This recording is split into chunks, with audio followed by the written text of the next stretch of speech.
Welcome back to the Knights of Neat. Today we look at my most recent attempt at non-metal metallic in the form of the Chaplain from the Dominus box. So, like most things that we've done recently, it's on a white photo booth, so you're not really getting a lot of the transitional shadows and stuff that I put into it while working. You're getting a lot of overlight exposure. There's a ton of lights. There's probably 4 or 5 lights shining on this thing. So, what you're seeing here is more than if you held it outside in the sun, and it does show a lot more of the mistakes, which is fine.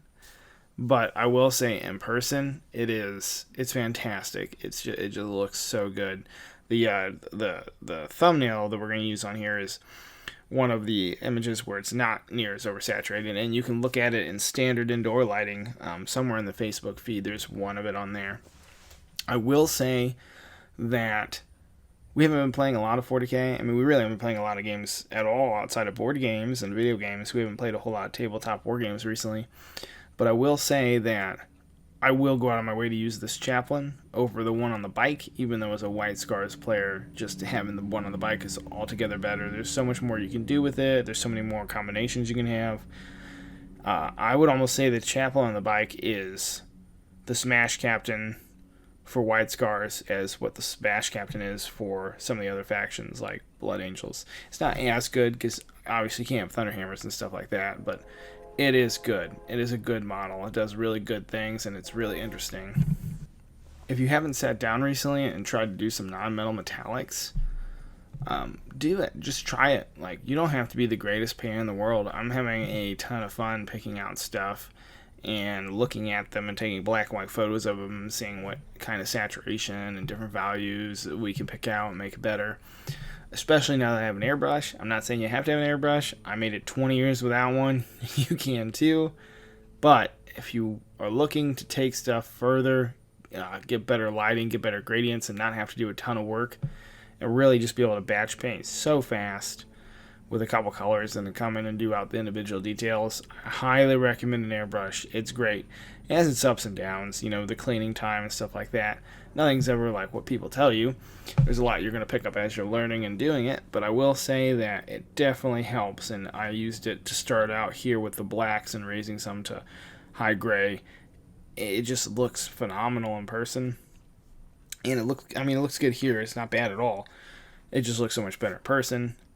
And I wouldn't be able to get the gradients and the changes I did if I didn't have the airbrush in my arsenal. People talk about it all the time. People have been using them for years now. They really do help. You don't need them, but I will say they are fantastic, and this is a good example of that. You're going to be seeing a lot of models. I mean, even the Troll Hag. You're going to be seeing some videos that we're probably going to have coming up here in a minute where we use the airbrush in them to begin with. I'm not going to talk about them now because it's going to spoil some secrets in the future. But the Troll Hag is an excellent example. If you haven't watched the Troll Hag video, go watch the Troll Hag video. The Troll Hag is 10 out of 10, like what you can do with an airbrush versus what I can do with a brush. It just was such an easy transition from the brush to the airbrush and doing those gradients and layers and thinning it out, and it's great. Maybe find someone who has one and try it out if you're interested in it. If you're not, you can do the same thing with a brush. It just takes a lot more work and time. And it's kind of like you're doing non-metal metallic with a brush, but on the entire model. And that's just my opinion on it, and I really think that you're going to see some great stuff coming out soon. And that's really all I got today. I don't really have to talk a lot about tactics with the Chaplain. If you're playing 40K, you know how important the Chaplain is. You know how great he can be. I mean, I don't know what I could possibly say that hasn't been touched by other people. It's almost something you have to take in competitive lists. But I've seen a lot without them too. It just depends on your build. But they are fantastic. They do have great rules right now. And I think that this is a great model. I'm actually very happy with this Dominus Chaplain. I like it more than I liked the original Primaris Chaplain. That's all I've got today, everybody. Have a great day. We'll see you soon.